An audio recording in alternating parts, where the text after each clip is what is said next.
Fala, minha turma, como é que vocês estão? Galera, continuando nossos quadros dos melhores médicos do Brasil. Hoje eu estou recebendo um otorrino aqui, o cara é fera. Mas antes de eu falar o nome dele, sigam a gente, curtam, compartilhem, mande pergunta, me falem da onde vocês estão assistindo. Eu estou recebendo muita mensagem de São Paulo, então se eu gosto de saber, pessoal de Goiânia, entendeu? De Anápolis.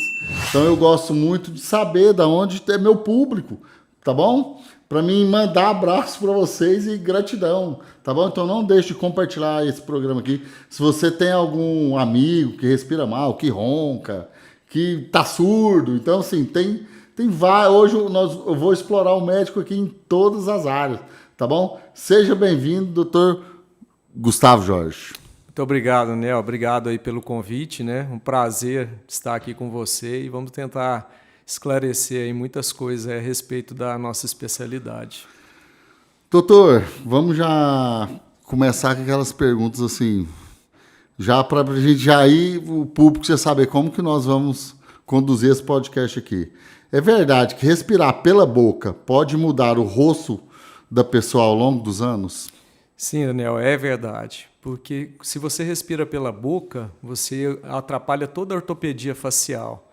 Então, se você pega uma criança que é o respirador bucal, por qualquer razão, por conta de uma rinite, de uma adenoide, essa criança vai desenvolvendo, então, deformidades faciais ao longo do tempo.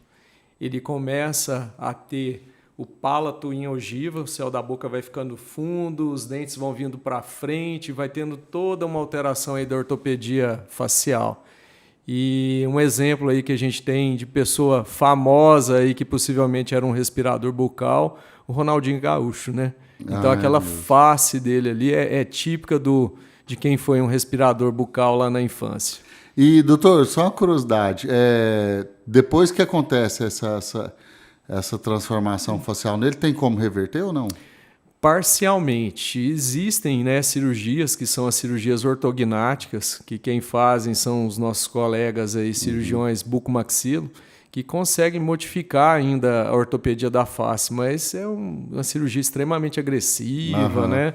É um procedimento grande e pensando que é uma coisa que você poderia ter evitado ao longo do tempo, né? Você poderia ter pego uma criança lá atrás, resolvido o problema dele, e você deixou chegar uma deformidade muito grande que agora é uma cirurgia enorme para resolver.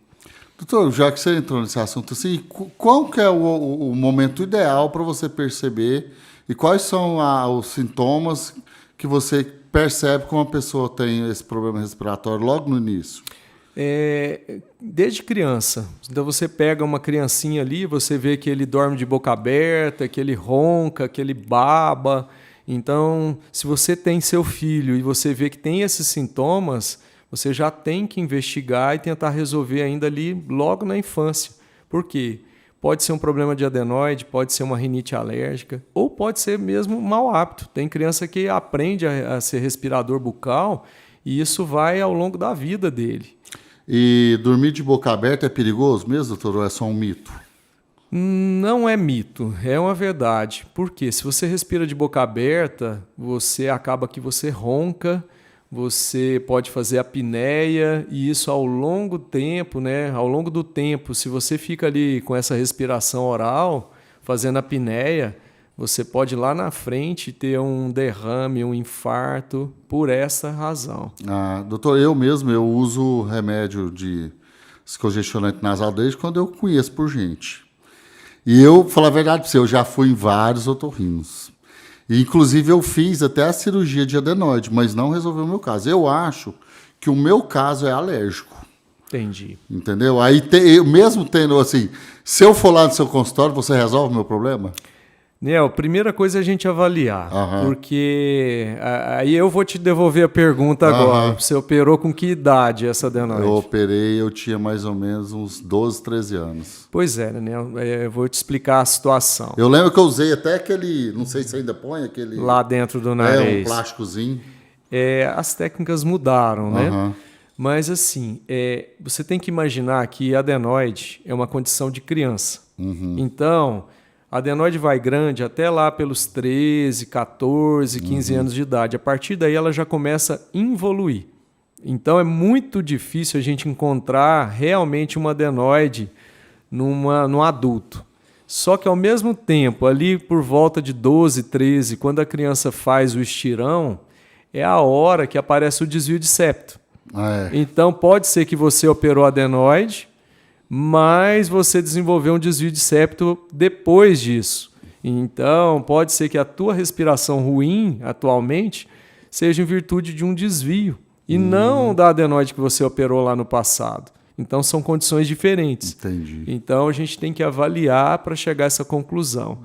Outra questão também que a gente sempre alerta é que os médicos, eu brinco assim, às vezes tem preguiça de explicar isso para o paciente, mas eu faço questão de explicar que tem uma diferença entre adenoide e cornetos grandes. Adenoide é uma condição de criança. Corneto grande, que é uma outra carne que a gente tem dentro do nariz, essa eu não conhecia, você acredita? A gente vai a vida toda. Então, quando você vê um adulto virando e fala assim, eu operei adenoide, muito possivelmente ele não operou adenoide. Ele operou, foi o desvio e ele operou os cornetos. Por quê? A condição de adenoide, 99% das vezes, é em criança. Mas o nome popular que todo mundo conhece é adenoide. Por quê? Porque popularizou e muitas das vezes o médico... Virou um bombril da vida. E o médico não explica isso para o paciente. Eu gosto de explicar para ele entender, porque senão é igual ao teu caso. Você operou adenoide e fala assim, mas eu já operei adenoide. Só que às vezes agora você tem um desvio e um corneto grande. E aí é outra história, não é mais aquela mesmo. E tem tratamento? Tem sim. Eu vejo assim, parece que todo mundo que eu conheço usa um descongestionante nasal. Parece que já ouviu falar em rinite emocional. Eu brinco assim, ó, a minha cruzada da minha vida é pedir para não usar descongestionante nasal.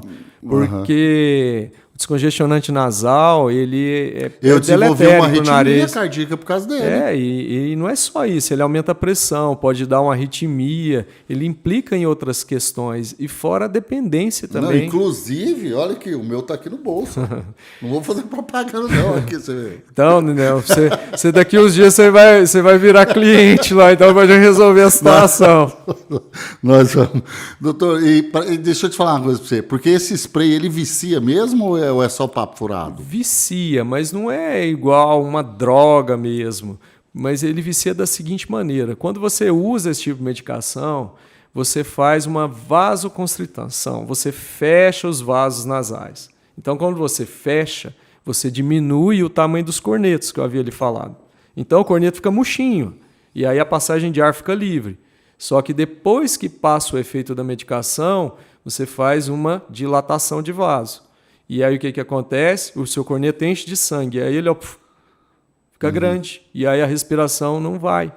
E aí o que acontece? Você pinga mais. Toda hora. E quanto mais você usa, menos constrição você tem. Então cada vez você tem que usar um tempo menor e um volume maior para você ter o mesmo resultado. Até chegar um momento que nem o remédio funciona mais. Meu Deus do céu. Eu acho que eu estou quase assim. E... por exemplo, aí o povo fala, fica sem usar, passa, vai voltar a respirar. E volta mesmo se você não usar? Ou você morde sem ar? Porque eu tenho a sensação que eu vou morrer. Eu brinco com os pacientes assim, a boca é grande, entendeu? Você não vai morrer, entendeu? Você vai usar o andar de baixo para você respirar. Mas, assim, se você ficar alguns dias sem usar o vasoconstritor, a tendência é o quê? Voltar à fisiologia normal do nariz. Só que se você tem um desvio de septo, tem alguma condição a mais nesse nariz, você não vai conseguir, porque não vai passar a sensação da obstrução. E as pessoas podem perder o olfato por causa disso, doutor? Eu já vi alguns pacientes relatarem perda de olfato com o uso do vasoconstritor. Já, Daniel. Não é usual, é uma condição muito específica, mas... já chegou no meu consultório alguns pacientes com esse relato. Qual que é um sintoma grave assim que a pessoa não pode deixar passar despercebido? Quando a pessoa está tendo que usar essa medicação várias vezes ao dia. Por quê? Aí você pode ter uma repercussão em relação ao aumento de pressão ou até uma arritmia. Aí é a hora que acende o alerta. Fala, opa, não dá para ficar dessa maneira, porque aí vai ter repercussão que a gente fala hemodinâmica também no paciente. Tá, e dormir com o ventilador ligado atrapalha, dá a garganta? Atrapalha, porque o ventilador ligado, não só o ventilador, ar-condicionado também, né? Você circula a poeira do ambiente. Mas o pessoal condena mais o ventilador do que o ar, né? Porque ele circula muito a poeira do ambiente, então se você tiver qualquer fator alérgico ali, você piora a sua situação. Essa é uma das questões. Doutor, assim, quando eu joguei uns spoilers falando que eu ia te entrevistar. Aí, assim, muita pergunta óbvia de garganta, tipo assim, beber água gelada mesmo atrapalha a garganta ou não? Nel, eu falo assim, ó... Porque eu gosto só de água gelada. Eu falo assim, não está no livro. Se você abrir livro de medicina, não fala nada, ou fala que isso não existe, entendeu? Mas na minha assim, experiência, eu vejo que é a agressão física pela temperatura. Então, eu acho que agrava sim. Meus pacientes, eu peço, está com a garganta inflamada, eu brinco que é a receita da avó. Para com gelado, não dorme de cabeça molhada e não fica andando de pé descalço. Porque na prática a gente vê que isso piora a situação. Então eu falo assim, escuta a sua avó, ela tá certa. Uma vez eu fui num médico, nunca esqueci disso, eu estava muito gripado, só que eu não estava com a minha garganta inflamada. Aí como minha mãe é uma pessoa muito assim, de arquétipo comum, ela falou, mas também fica tomando sorvete. Aí o médico falou assim, não, mas ele pode tomar sorvete. Eu proíbo. Porque eu estava gripado, mas não estava com a garganta inflamada. Eu sou dos antigos, eu proíbo. Eu falo assim, não toma que você vai piorar. Não é que você vai piorar o quadro viral, é óbvio que você não vai. Mas se você toma gelado, o que vai acontecer? Você vai congestionar mais seu nariz, você vai ter mais coriza, você pode agredir mais sua garganta. Não, mas você já ouviu falar isso, né, médico? Que libera... Direto o paciente chega no meu consultório perguntando isso. Eu falo assim, ó, escute sua avó tá certa. Doutor, deixa eu te perguntar também outra curiosidade, essa é minha. Aqueles dilatador que você prega no nariz e o nariz abre, resolve alguma coisa? Ajuda a respirar? Daniel, se eu lhe falar que aquilo ali tem utilidade, aquilo ali não é balela. É mesmo? Porque a gente vê tanta propaganda no Instagram, na internet sobre aquilo. Só que aí é o seguinte, nem 8 nem 80. Então, vamos lá. Para que aquilo ali funciona? Aquilo ali funciona se o paciente tem alguma condição, que ele tem algum problema de válvula nasal. Então, vou te explicar para você entender. A gente tem duas válvulas nasais. A gente tem uma válvula que é a externa e tem uma válvula nessa região que é a interna. Então, se o paciente tem problema de válvula interna, quando você coloca aquele dilatador, o que ele faz? Ele dá sustentação na parede do nariz. E aí o que acontece? O paciente tem melhora, porque não deixa colabar a válvula interna. Então, melhora a respiração. Agora, você tem um nariz normal, que não tem nenhum problema de válvula, vai adiantar você colocar alguma coisa ali? Não. Doutor, que esse nariz torto atrapalha a respiração? Atrapalha. Atrapalha porque geralmente esse nariz torto, ele geralmente tem um desvio associado. Então, geralmente as duas coisas estão juntas. E existe uma idade certa para fazer cirurgia? Existe. A gente pede para pacientes operarem o nariz a partir dos 15 anos de idade. 15 anos para casos de desvio e casos de rinoplastia. Agora, adenoide, aí a partir dos 2 anos de idade já pode ser operado. E hoje a adenoide está com um pós-operatório bem tranquilo? A adenoide, a cirurgia é uma cirurgia tranquila. Uma cirurgia simples, tranquila. Para você ter uma noção de momento cirúrgico, uma cirurgia de adenoide é 20 minutos no máximo. Cirurgia muito rápida. Doutor, parece assim, tem época do ano que a gente tem mais... Fala aquelas cacas no nariz, Por que isso acontece? Isso acontece muito, Daniel, aqui na nossa região centro-oeste, principalmente porque nosso clima nos meses de seca são muito cruéis, né? Porque a umidade fica muito baixa. Então, como a umidade fica muito baixa, o nariz ele não funciona só para respiração, ele tem mais funções. Então, a gente tem que pensar o nariz como um filtro, como uma hidratação do ar que a gente respira, e o aquecimento do ar que a gente respira. Então, quando a gente respira um ar extremamente seco, o que que acontece? Você tem que hidratar esse ar. E aí, o que que acontece? O muco, então, começa a ficar espessado e dá essas crostas que incomodam tanto. Aí o nariz faz aquela formação. Faz aquela formação. É uma defesa. É uma defesa. Então, nessa época do ano, o que que a gente pede para nós aqui da região central do Brasil? Para que o paciente hidrate bastante, use soro fisiológico no nariz várias vezes ao dia, tá? Para manter o nariz hidratado. Para manter o nariz hidratado. E outra coisa, nessa época do ano, o nosso calor aqui também é insuportável. Então, a gente fica muito tempo no ar-condicionado. Então, para compensar esse roubo de umidade do ar também pelo ar-condicionado, a gente pede que fique com o umidificador de ar ligado, né, no ambiente que o paciente esteja. Para dormir, para trabalhar. Doutor, hoje eu estou vendo os jovens, até meus filhos, eu acredito que seus filhos também, o uso excessivo de celular. E com esse celular vem o uso do fone de ouvido. E isso pode causar surdez precoce? Pode, Daniel, mas mais uma vez 880, né? A gente não pode ser radical e também a gente não pode virar e falar assim, não tem problema nenhum. Então, o que a gente tem que respeitar? A gente tem que respeitar um limite de 85 decibéis. Que é aquele, quando o celular você vai aumentar, ele dá um alerta. Ele dá um alerta. Então, esse alerta, o que é? É os 85. Por que razão? Até 85 decibéis, você pode ficar exposto ao som o tempo que for necessário, sem nenhum prejuízo para a sua audição. Mesmo sendo no fone de ouvido? Mesmo sendo no fone de ouvido. Agora, se você ultrapassa os 85 decibéis, você pode estar causando uma lesão auditiva. Então, respeita o limite do celular ali, porque ele está te falando, até aqui é seguro, não passa daqui, entendeu? Ontem eu recebi um comunicado do pessoal da prefeitura que a partir de ontem a lei de som automotivo está valendo aqui em Goiânia. Certo. Porque virou moda aquelas festas de som automotivo. Sei. Inclusive aquelas festas de som automotivo, eles escutam a música deles, mas 10 quarteirões que estão em volta escutam também. Eu falo isso porque aqui em volta da minha chácara, cara do céu, é terrível. Insuportável. É insuportável, assim, até a qualidade das músicas que eles ouvem, porque se fosse pelo menos umas músicas bonitas, uma qualidade melhor, uns barreiritos, né? Um barreirito. Um rock and roll. Entendeu? O rock, a gente até aceitaria mais.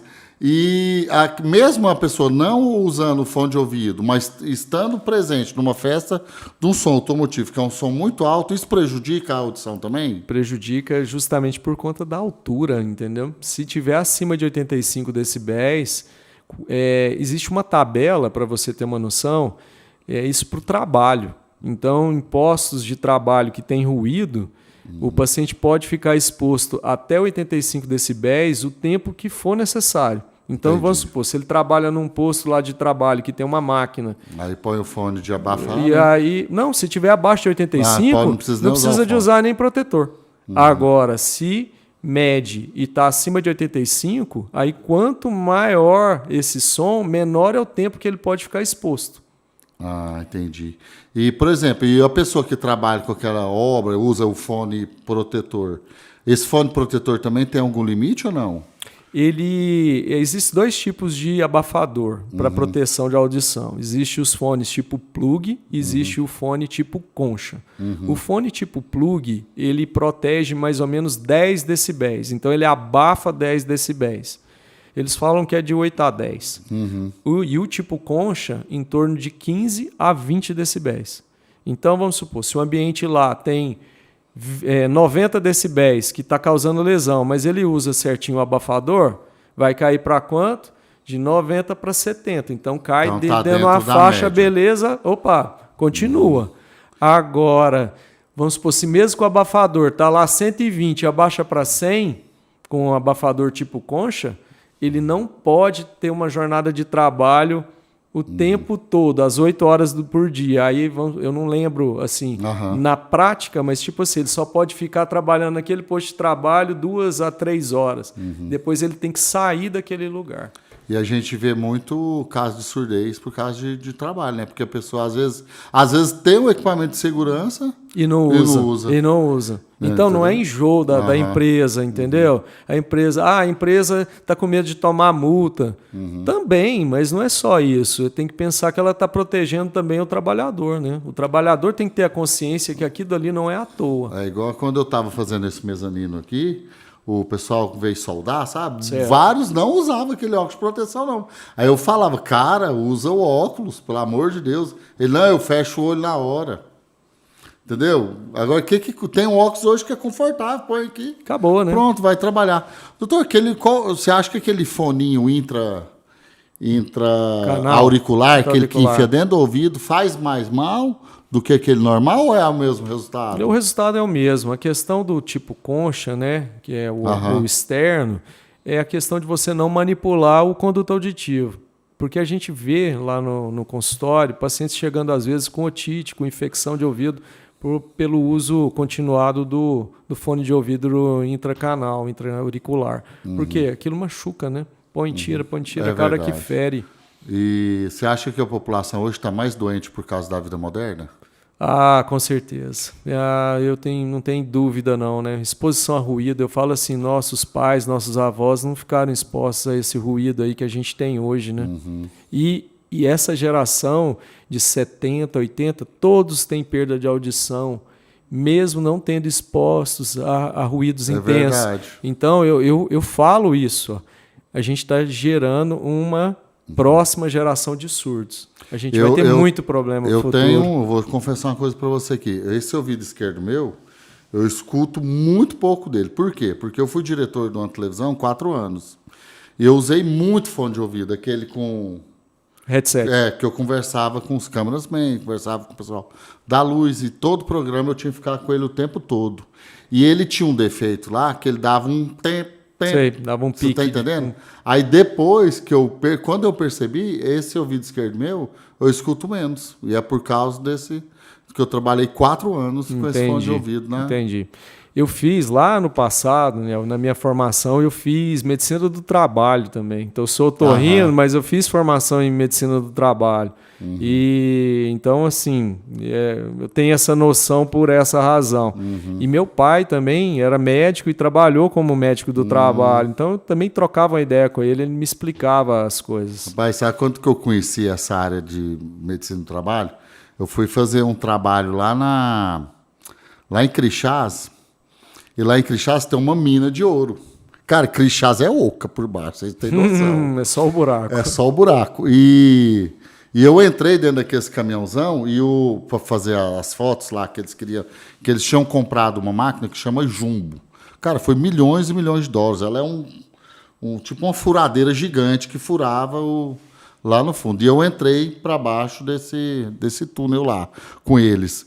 E lá antes eu tive de fazer um curso, porque tem uma máscara de fuga, que se acontecesse alguma coisa lá embaixo, um acidente, fogo, essas coisas, desmoronamento, a gente usava essa máscara de fuga para respirar líquido. Você já viu isso? Não, a gente não põe conheço. ela na mão, o líquido entrava no pulmão da gente, aí a gente, tipo assim, tinha 2 horas de oxigenação. Entendi. Entendeu? É agoniante no início, mas você não morre afogado, não. Que legal. Eles explicando. É uma tecnologia africana. Que legal. Entendeu? Aí eu aprendi isso lá Aí o rapaz acompanhava a gente o tempo todo, cara. Aí não tava só eu, tava uma equipe de várias pessoas. O segurança do trabalho e um médico de segurança do trabalho acompanhando a gente lá embaixo. Você falando agora, Daniel, eu já fui na África do Sul uns anos atrás. O forte lá durante muitos anos era mineração de diamante e ouro, né? Muitos anos ali. Então é por causa disso que eles desenvolveram certamente eles desenvolveram essa história, né? E, inclusive a China, né, até fez agora uma rodovia, uma ferrovia, né, que está ligando ali, que tá comprando todo o material deles e aplicando o dinheiro no desenvolvimento da parte da África. Inclusive lá tem muita joalheria. Se você anda lá, tem joalherias vendendo diamante, né? O pessoal vende muito diamante lá para turista, né, que vai passear na África do Sul. Doutor, teve algum paciente que assim marcou sua carreira? Ah, tem vários, né, Nenel? A gente... Conta um aí pra gente. Um deles, né? Aham. Um deles era um paciente que ele tinha um tumor de ouvido e foi feita a cirurgia de tumor de ouvido e esse paciente ele perdeu totalmente a audição. E esse paciente chegou para mim no consultório, né, desesperado, porque ele fez de um lado, mas a audição estava perdendo do outro lado. Então ele, infelizmente, ele teve que passar pela cirurgia, ficou surdo de um lado e do outro lado ele estava tendo uma perda progressiva e ele estava desesperado, né? Aí a gente acalma, fala, olha, hoje tem solução, calma, né? E a gente fez a cirurgia nesse paciente, cirurgia de implante, e esse paciente voltou a escutar e voltou a ter uma vida normal. Nossa, que maravilha. Então isso aí você transforma a vida da pessoa, né? Doutor, e o que te falou assim, nossa, eu vou ser otorrino? É engraçado, né? Meu pai era médico. Então, meu pai brincava assim, ó, eu vou te falar o que eu quero que você não seja dentro da medicina. Aí ele falava, eu não quero isso, não quero isso, não quero aquilo. Agora o resto você pode escolher o que você quiser. E eu queria fazer oftalmologia, eu queria fazer neurocirurgia.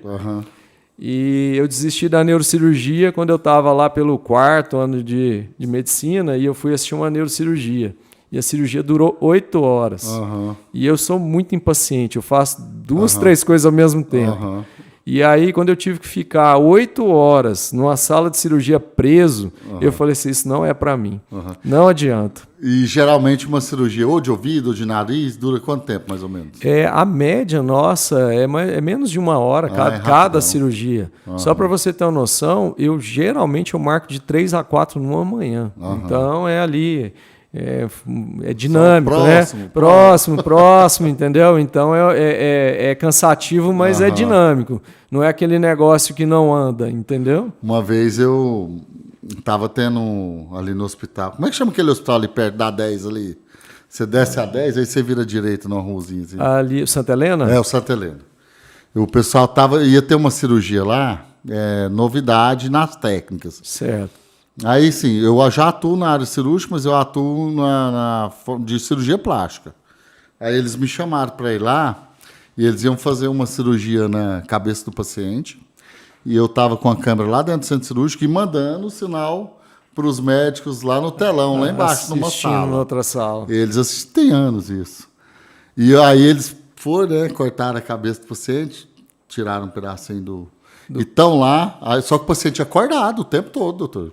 Sei. O tempo todo eles mexiam.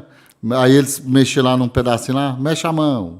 Aí não sei o que, mexe. E eu vendo o cérebro da pessoa lá. Da pessoa. Assim, eu não importo, não, mas eu tô contando a dinâmica. E demorou o dia inteiro mesmo. O dia inteiro. O dia inteiro. Neurocirurgia é muito cansativa. Aí da neuro, pensei em fazer oftalmo. Não, vou fazer oftalmo, oftalmo. E eu não fiz faculdade aqui, eu fiz faculdade fora, de Goiânia. E então eu ia passar férias aqui, né?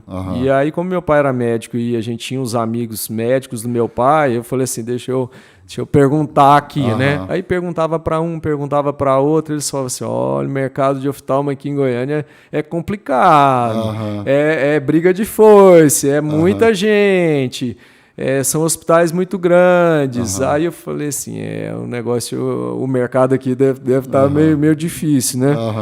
Aí, o que aconteceu? Comecei a acompanhar uma médica em relação ao otorrino, né? Aí apaixonou.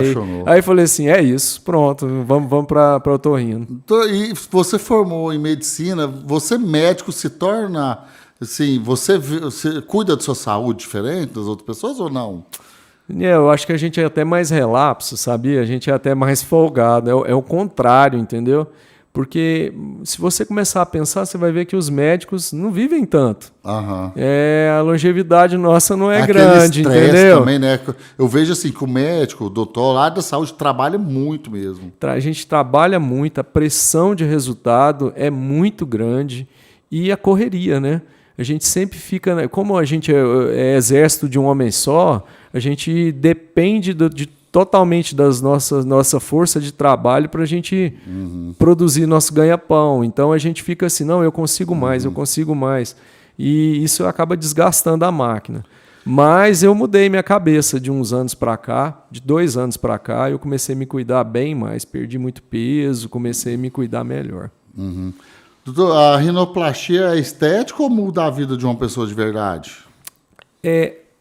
A maior parte dos pacientes que procuram a gente, otorrino, para realizar uma rinoplastia é porque eles já respiram mal. Ou eles querem fazer uma rinoplastia e têm medo de não respirar no pós-operatório. Então, quando tem uma indicação, né, de obstrução nasal e o paciente quer fazer a rinoplastia, você consegue associar as duas coisas e melhorar a qualidade de vida do paciente. Então, você acaba que transforma, né? Ele passa a respirar melhor e melhora também a autoestima. Ele fica mais confiante porque mudou a questão estética. E, doutor, tem muito paciente que se arrepende de não ter feito a cirurgia? Todo dia no consultório aparece atende, algum paciente, direto, vários viram e falam assim, por que eu não operei antes? Por que eu não fiz essa cirurgia mais cedo? Porque existe um ditado dentro do otorrino que fala assim, Daniel, só é feliz quem respira pelo nariz. E eu acho que esse é o ditado mais certo que existe. Por quê? Você transforma a vida quando você começa a respirar melhor. Doutor, e quem faz uma rinoplastia que não é com uma pessoa especialista? A gente tem visto assim muita confusão aí em pessoas fazendo rinoplastia com não profissionais médicos. Então a gente tem visto que pacientes com necrose de nariz, com deformidades nasais graves, infelizmente as pessoas acham que a cirurgia de nariz é uma coisa muito simples e não é uma cirurgia de alta complexidade. Você lembra uma época, que eu acho que foi no Brasil todo, que dentista inventou de fazer essa cirurgia?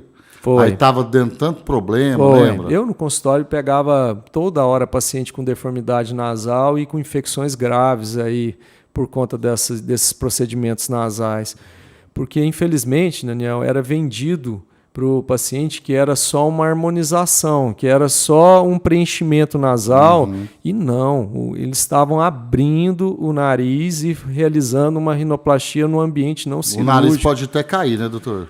Pode cair, pode necrosar. Chegaram vários pacientes com infecções graves de nariz e que depois, assim, alguns você ainda consegue melhorar cirurgicamente esse nariz, mas outras sequelas tão graves que o paciente vai ficar o resto da vida sem respirar direito.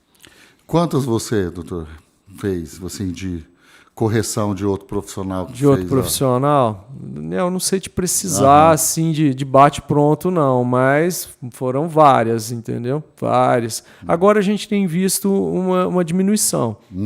Mas é porque teve uma repercussão. Parece que a turma viu que o negócio não era tão fácil assim. Para você ter uma noção, entre o ditado que existe entre o cirurgião plástico é que cirurgia plástica é nariz, o resto das cirurgias plásticas é corte e costura. Porque o grau de complexidade de operar o nariz é muito grande, porque ele não é só a questão da beleza, é a questão respiratória e aquele monte de questões que eu falei para você. É aquecer o ar, é umidificar, é filtrar. Não, e querendo ou não, o nariz chega primeiro, é o primeiro ponto. E o nariz é o centro da face, né? Então, ali, não tem como você esconder o nariz. Eu tenho esse narigão meu aqui, mas eu gosto dele. Pronto. Eu falo assim, se você gosta de ser resolvido, continue com ele. E depois que a gente faz a rinoplastia, melhora o sono ou não? Melhora porque você passa a respirar melhor, porque aí você corrige o desvio de septo e já faz a parte estética, então melhora a entrada de ar no nariz, então o paciente relata melhor a respiratória. Doutor, eu vou te fazer uma pergunta bem polêmica agora, que eu acho que você vai quebrar o tabu aqui nessa mesa hoje.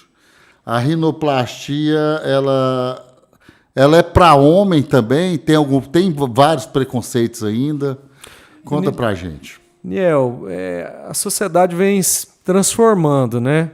Então, assim, a pessoa que se submetia a uma rinoplastia, um homem, todo mundo já ficava com preconceito, mas isso acabou.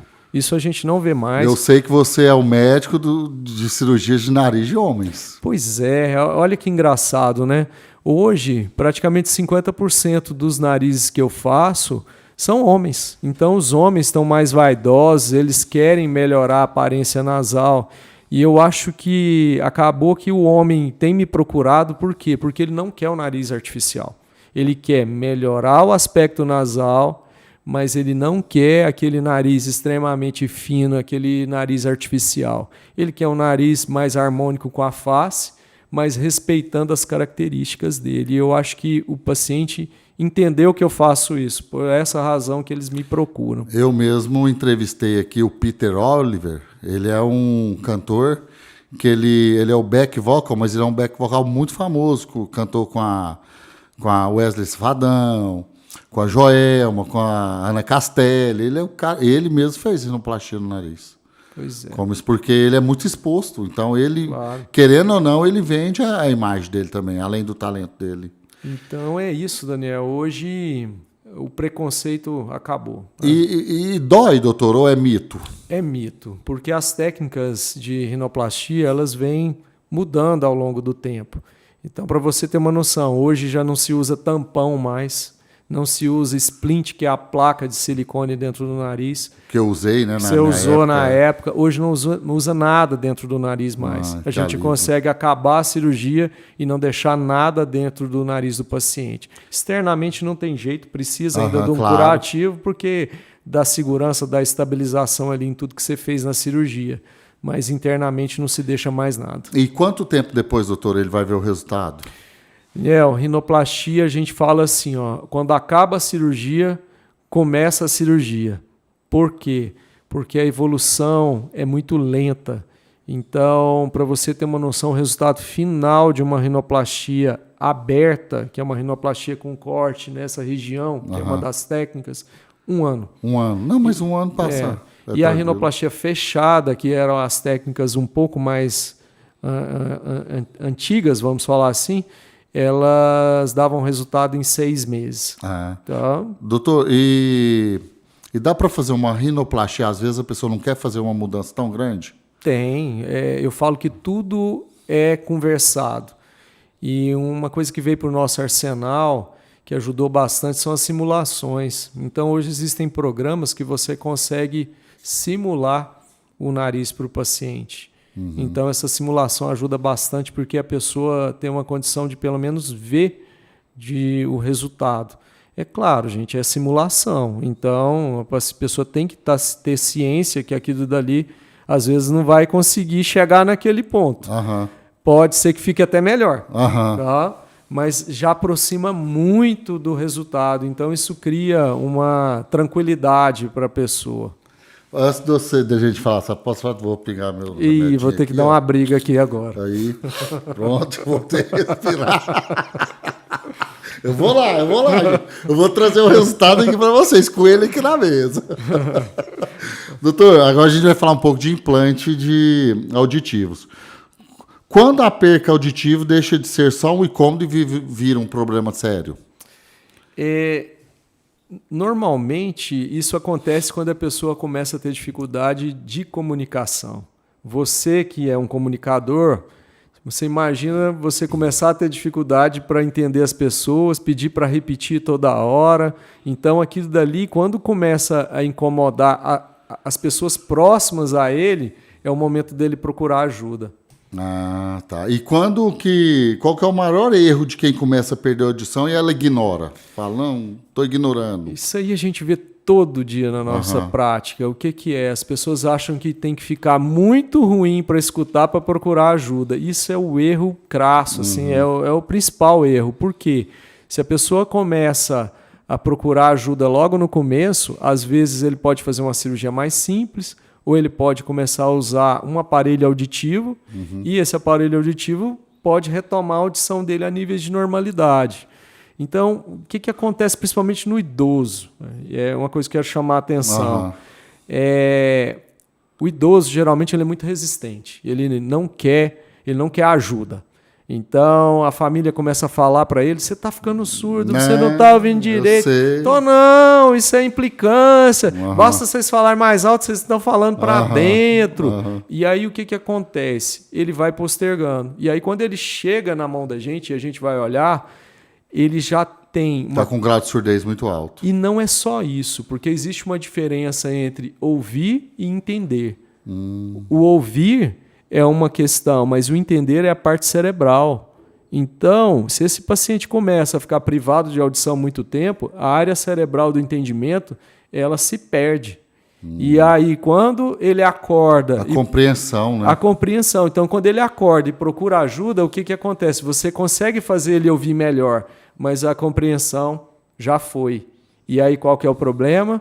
Vai tentar usar um aparelho e não vai dar certo. Não vai compreender mais. E aí, o que ele vai falar? Aparelho não presta. Aparelho é ruim. Mas, na verdade, não é isso. É que o cérebro dele já não tem a capacidade de compreensão adequada. Ô, doutor, o implante, ele devolve a audição? Ou é exagero falar isso? Devolve, Daniel. Só que assim, a indicação do implante são indicações muito O implante, rígidas. só para a gente entender, Claro. é como se fosse um aparelhinho externo que você põe lá dentro do ouvido? Não. Não? O implante... O implante, ele é o quê? O implante é o seguinte, ele é um aparelho eletrônico Ah. e ele tem duas partes. Ele tem uma parte interna, que é a parte que é implantada durante a cirurgia, e ele tem uma porção externa, que é aonde capta o som e também tem o software para conseguir processar o som.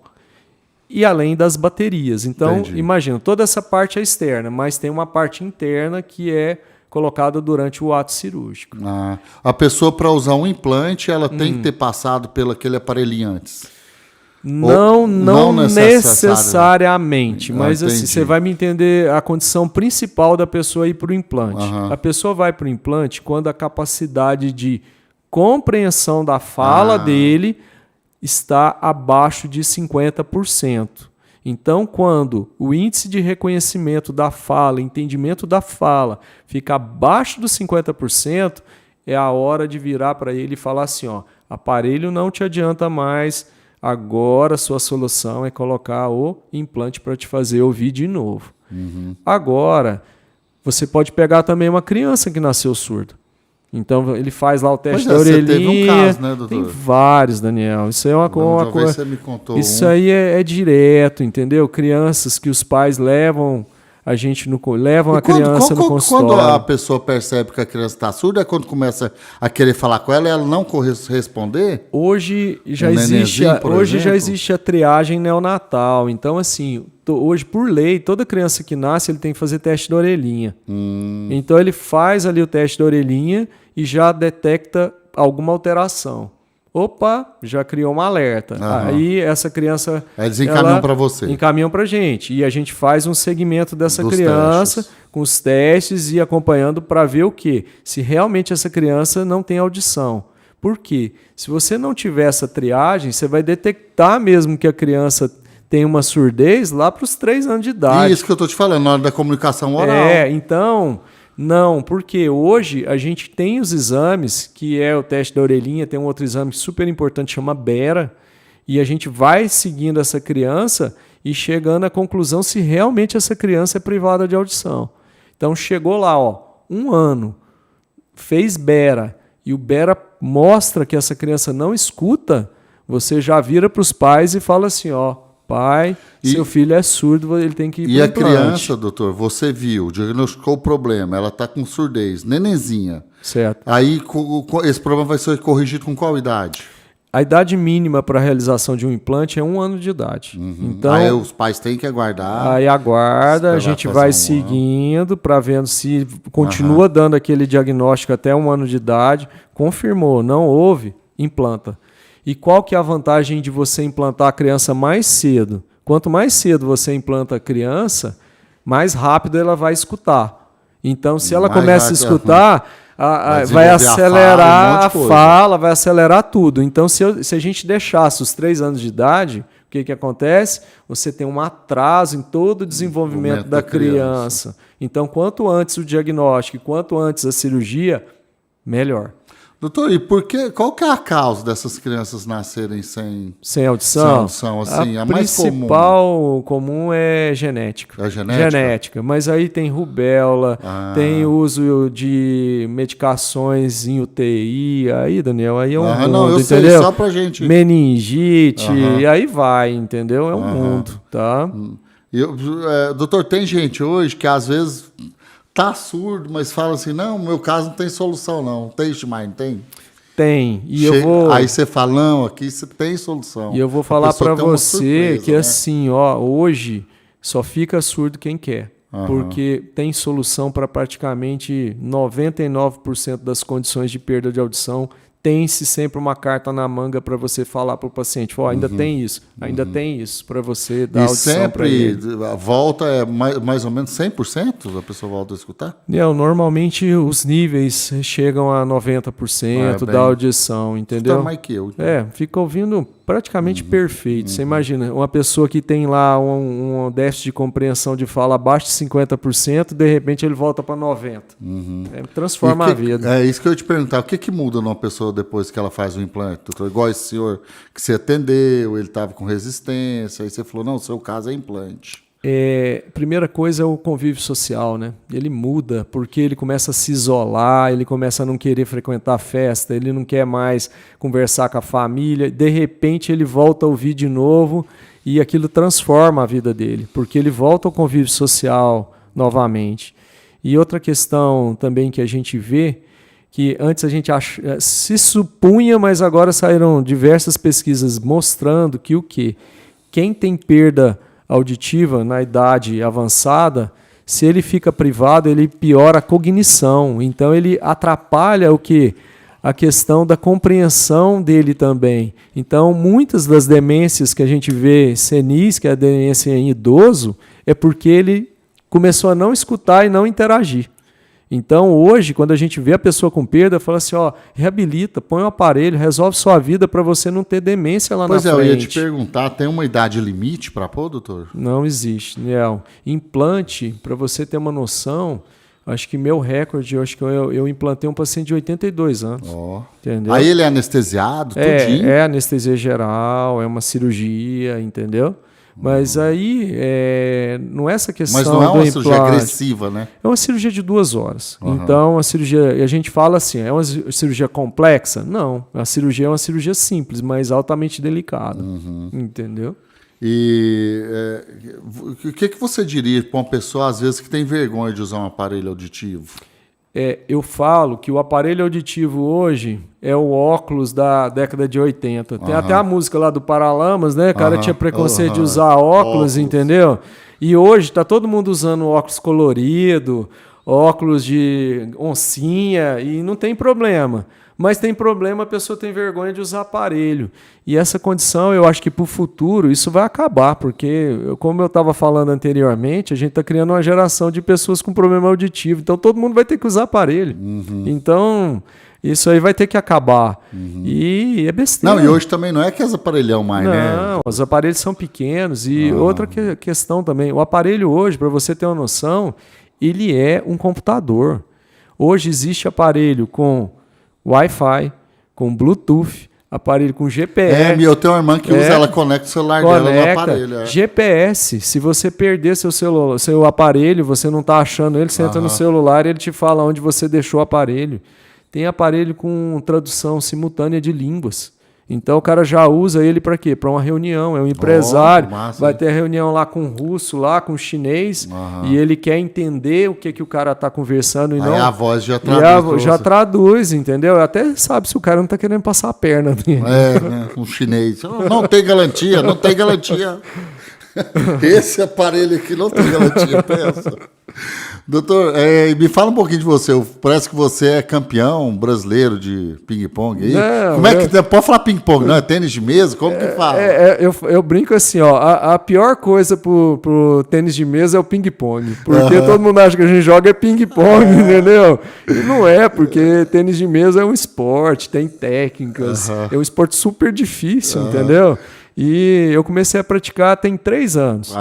E eu comecei depois de velho, né? Eu tenho 48, eu comecei com 45. E por que eu comecei a praticar? Por conta das minhas crianças. Eu tenho filhos e foi um jeito que eu encontrei de interagir com eles. Claro. Então, hoje eu participo de campeonatos, tudo, mas eu não sou campeão de nada, não. Mas já tá participando de campeonato. Tô sabendo aí. Doutor, se fosse alguma coisa para você falar para você, quando você começou a medicina, o que você falaria para você mesmo? Eu falaria que é uma luta árdua, vamos falar assim, que a gente nunca pode parar de estudar e nunca pode parar de progredir. Eu vejo assim, ó, a gente acha que quando acaba a nossa formação ali no começo da vida, né, profissional, a gente fala assim, nossa, agora eu tô bem formado, eu tô pronto, né?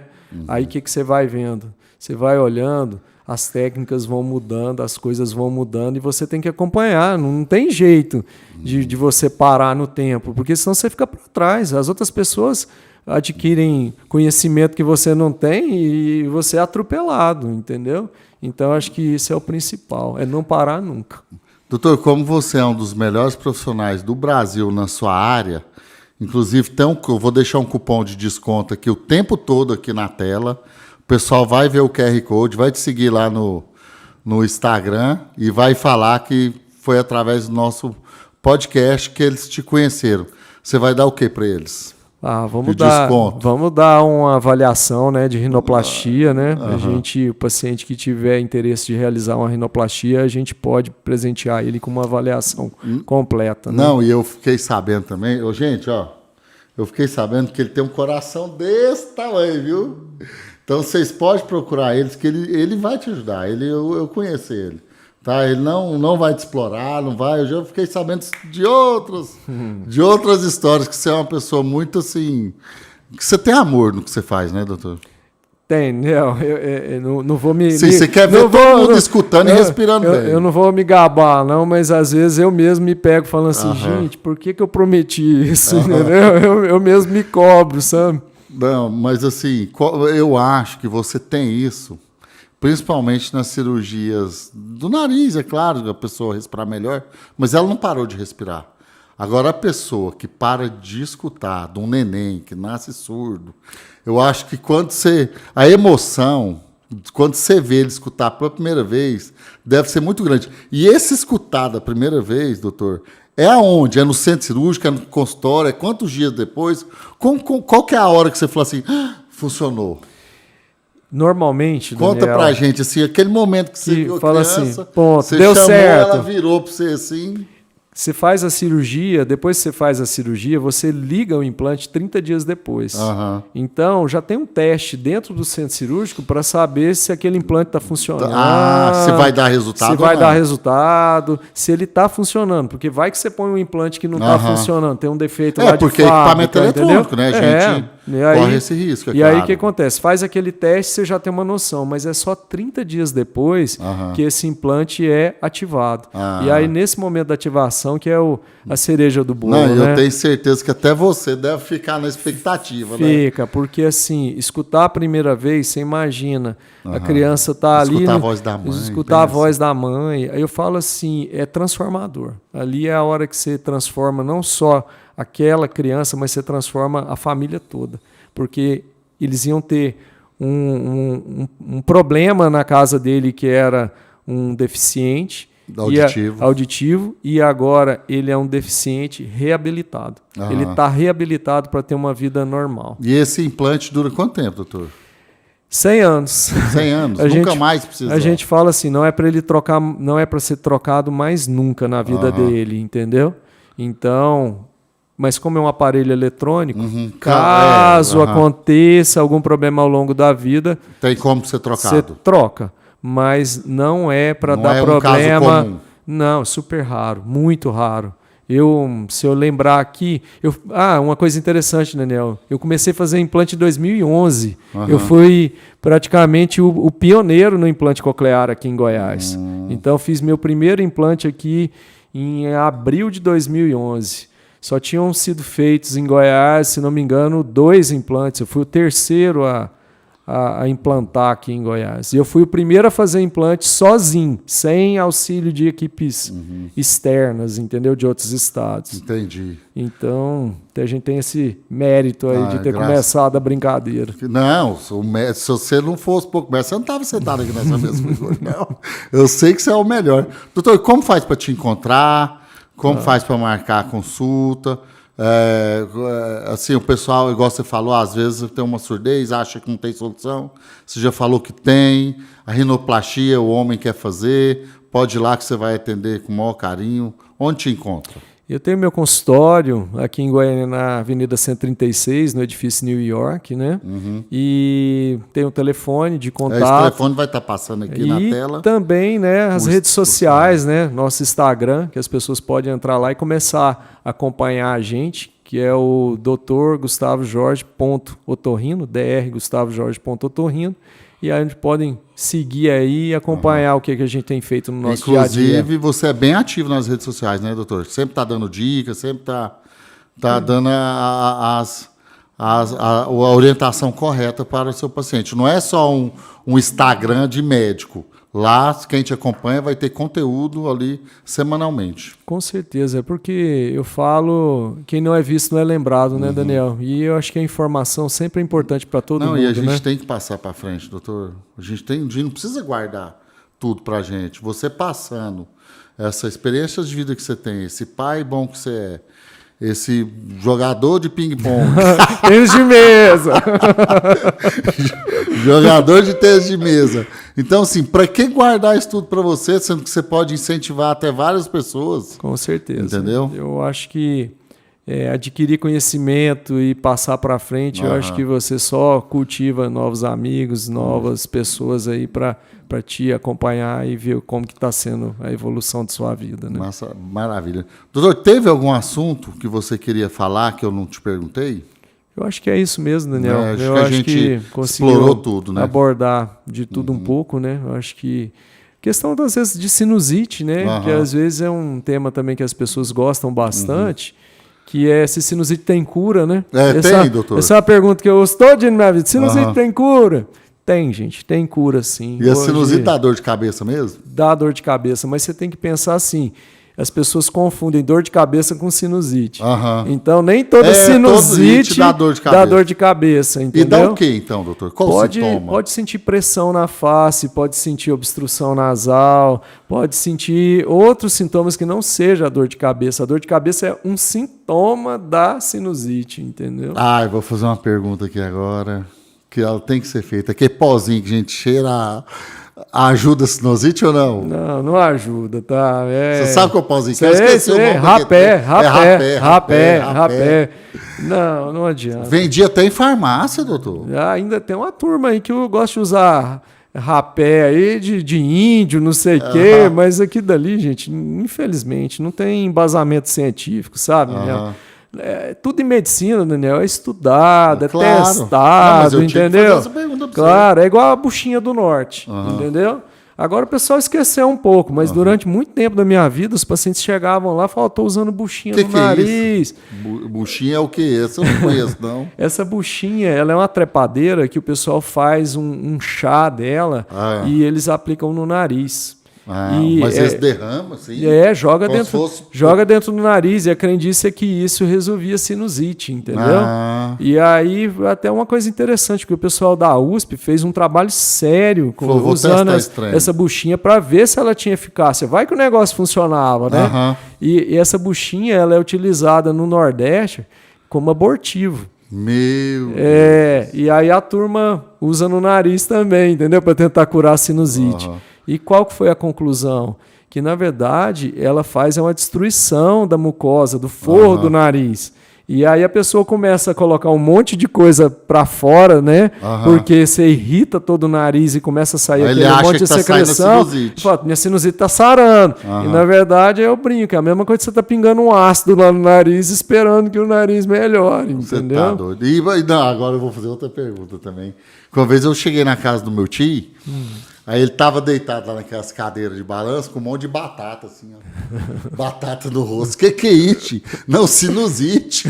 Eu falo, batata sara? Sara não. A batata também não. Então, eu vou explicar de uma maneira bem simples, que é a melhor maneira que eu já encontrei para a pessoa entender o que é uma sinusite. Imagina uma sala onde tem uma porta só. E essa porta dá para um corredor que é o nariz. Então esse é o seio da face, que é essa sala, e o nariz é o corredor. E essa porta do nariz para o seio, ela tem que estar aberta. Se por algum motivo inflamatório, alérgico, essa porta fecha e ela não abre, o que acontece? Você cria um ambiente ali dentro que predispõe você a ficar fazendo um processo infeccioso e inflamatório. Isso é a sinusite. Entendeu? E essa região é aqui? A gente tem 8 seios da face. Por que a gente tem a sensação que a dor é só aqui? Mas tem gente que tem muito nessa região também. Tem gente que tem em volta dos olhos, entendeu? É na face toda.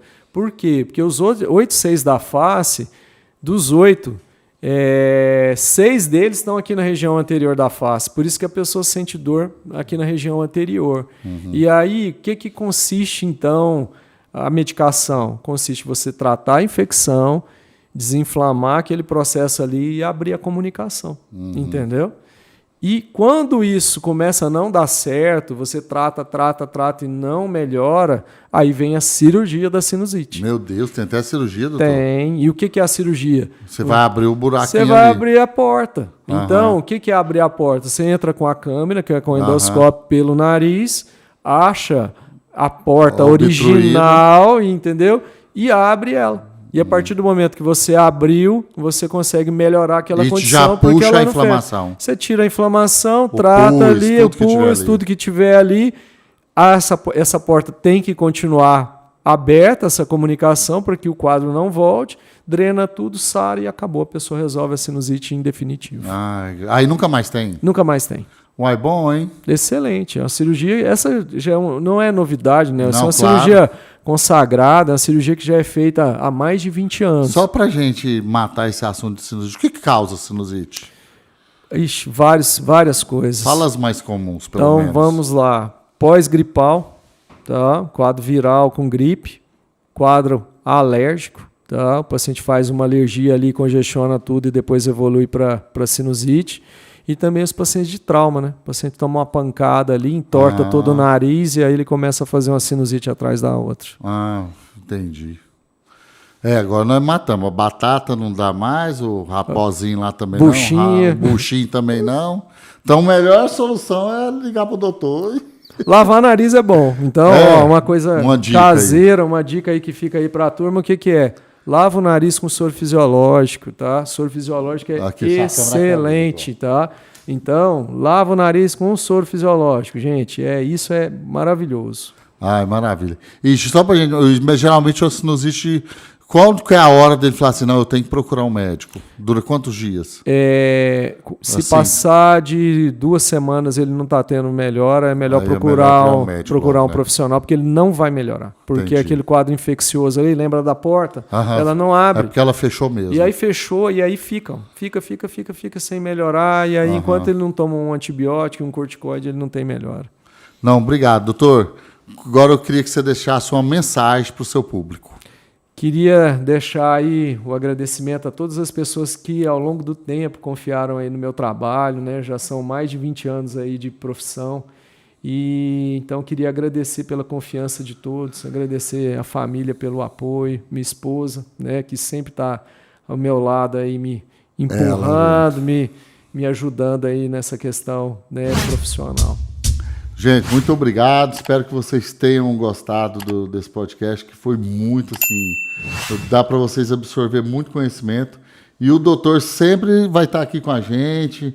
Casos que estão acontecendo, eu já separei alguns casos, que ele vai voltar aqui e vai alimentar a gente com essas soluções maravilhosas suas. Obrigado, viu, doutor? Eu que agradeço, né? Obrigado mesmo.